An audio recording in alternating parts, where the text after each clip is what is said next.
today, I'll show you how to delete your resume on Glassdoor. If you've uploaded an old resume or you just don't want it stored on your account anymore, I'll walk you through the exact steps you need to follow. We'll move slowly and clearly so you can follow along on your own screen without feeling rushed. First, open your preferred web browser and go to glassdoor.com. You can type the address directly into the address bar at the top of your browser. Make sure you're going to the official Glassdoor site and that you're signed in to the correct account where your resume is stored. If you're not already logged in, go ahead and log in now using your usual credentials. Once you're on Glassdoor and signed in, look toward the top right corner of the page. You should see your profile icon there. Depending on your account, this might be a small circle with your initials or a generic profile silhouette.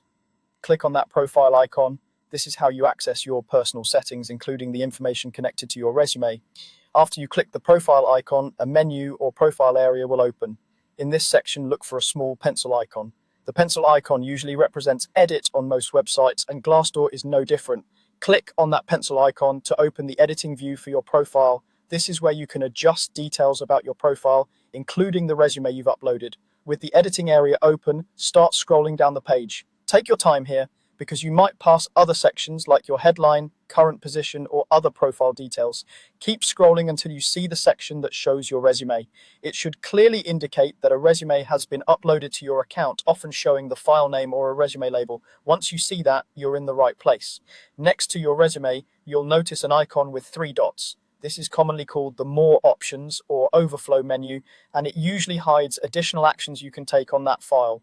Move your cursor to those 3 dots and click on them. A small menu will appear, giving you a few choices related to that resume. In that menu, click on the option labeled Delete. When you select Delete, Glassdoor may ask you to confirm that you really want to remove the resume. This is to prevent you from deleting it by mistake.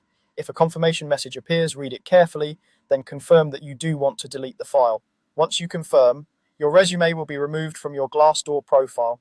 You can double check by scrolling through that same section again and making sure the resume is no longer listed. If it's gone, the deletion worked and your resume is no longer stored there. That's all you need to do. You've successfully deleted your resume on Glassdoor by going to the site, opening your profile, entering edit mode with the pencil icon, scrolling down to find your resume, opening the 3-dot menu and choosing delete.